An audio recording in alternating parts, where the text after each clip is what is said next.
Hello everyone, thanks for joining me. Now today we're going to be working on the bookcase. Keen to get this project finished. I've got one bit of trim to go on there, a little bit of fixing, some nice detailing in a moment with my router.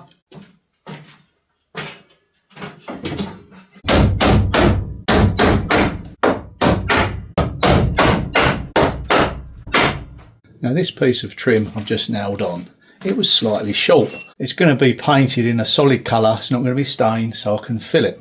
Now how do we best do that job? Well, this is what I normally do. This is a gap here, cut in a sliver, glue it both sides, tap it in, and when it comes to sanding and filling and painting, you'll never know it was there. And the glue that I always use is Titebond Ultimate 3. Yep, not sponsored video by any means, but they're just a tried and tested brand. So nothing complicated.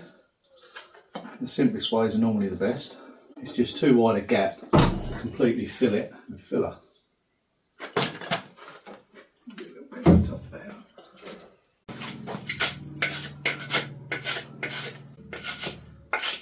Another very useful little tool is a little block plane. Maybe one day I'll do a checklist. All the basic tools that you need really for maintenance around your property, all the woodworking tools at least. You don't need many, but you do have to get it right.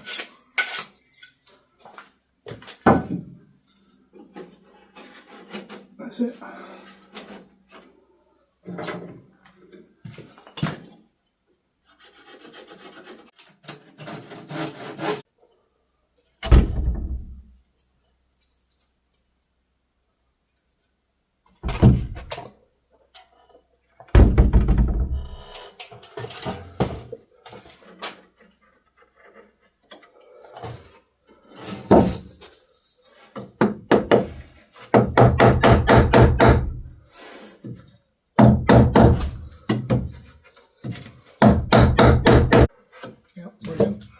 I've got some cutting to do down there. We'll trim that up, get it all nicely secure, and that'll be ready for preparation for the paint. Next, I need to trim off where that pencil mark is. I'm going to use a jigsaw for that. I'll put my glasses on. Just noticed in the last year having to rely on my reading glasses more and more. Which is a tad inconvenient, but necessary all the same. I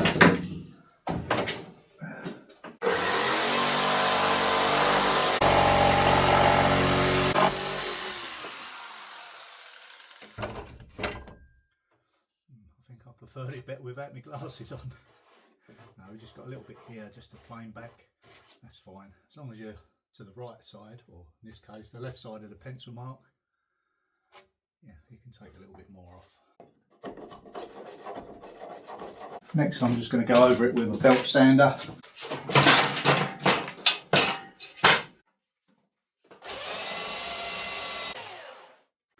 And there was one other area that I needed to attend to, is this gap here.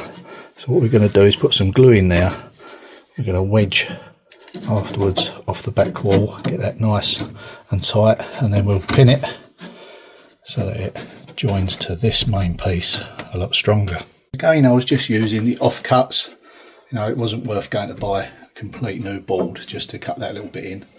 It's not structural, it's okay. Like I say, it will all be filled and painted. You'll be none the wiser. And also I've got to do that one there. It's just where the wall tapers out as it goes up.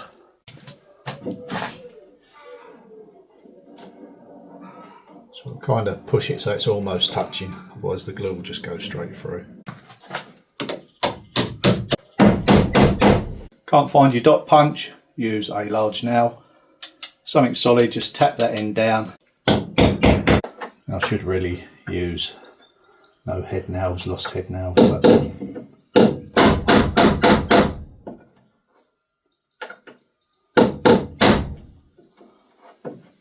okay, some filler in there. Just the same the other end. Now it's important before I do any routering and sanding that the faces are flush with each other. because once you put the router around, that profile is set. So I'm just going around now making sure it's all flush, taking the twists out, putting some temporary fixings in, and then once it's routed I can pin through near where the router bit would be. So I don't want to pin it now. Stepping back a bit, putting some screws in, and then we can address that afterwards.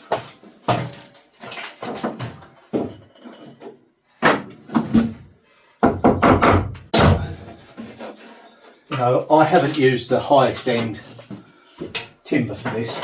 A, to keep the cost down. It's a little bit more labour intensive, but it can still be used. And already I'm feeling the humidity. It seems to be a lot more humid in France than it does in England. Admittedly, when I was helping Billy on the boat, it was by the river and there was a nice breeze. But the humidity, yeah, it's I think it's a bit higher here at the moment. But that will not stop me today. I will get a coat of paint on that. We're nearly there. It's always in the prep, isn't it?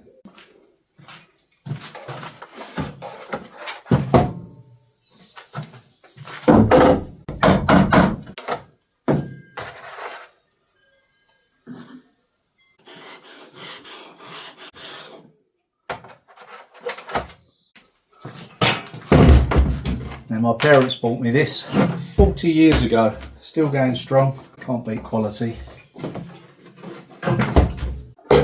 Now what one do I go for?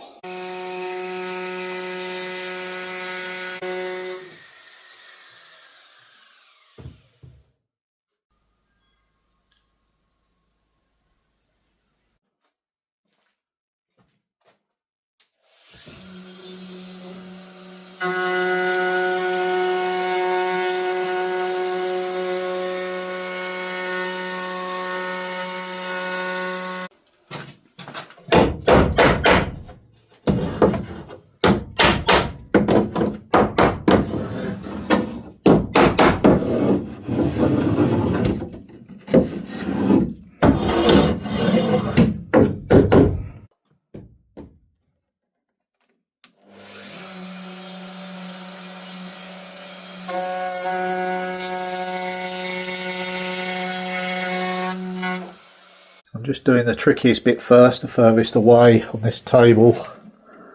Then we'll work our way across this way.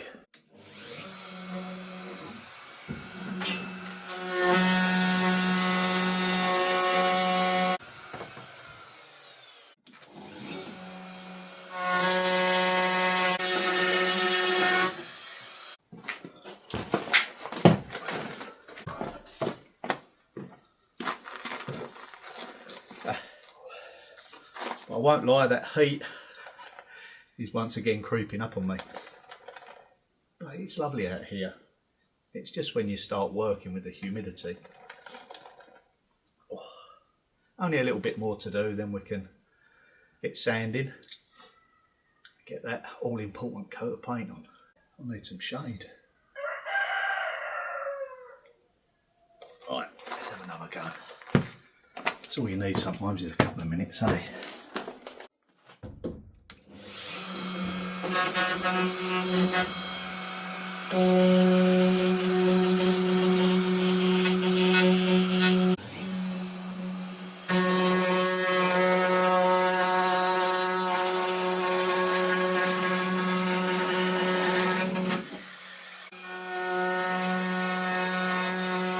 Well, that's all the routering done.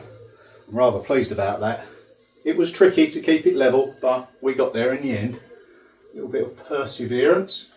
Okay, so now it's just sanding. First, a quick hoover down. Yeah, we're making great progress. Been looking forward to this. Right, where's Henry? Henry!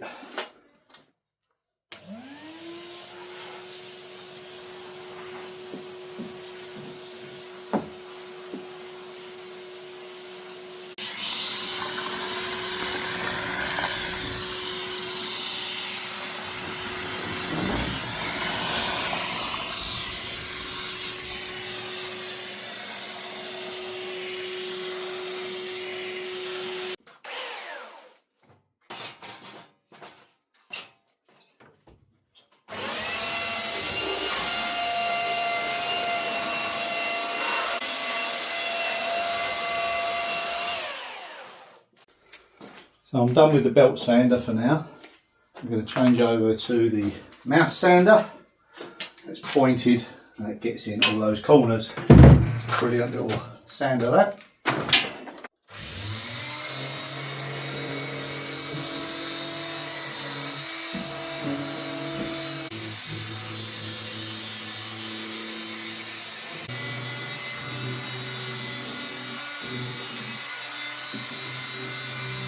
No need to go too crazy on the initial sand, as long as it's clean and there's no splinters sticking out, because once you put the first coat of paint on, it lifts the grain. We'll have to rub it back again anyway.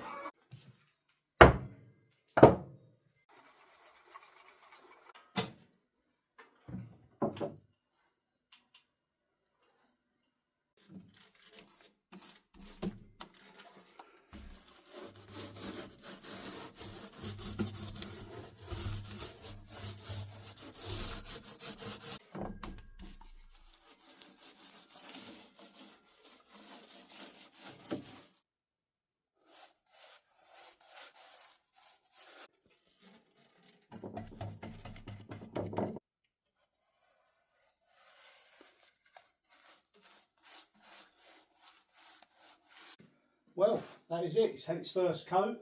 I'll see you all in the next one tomorrow. Bye for now.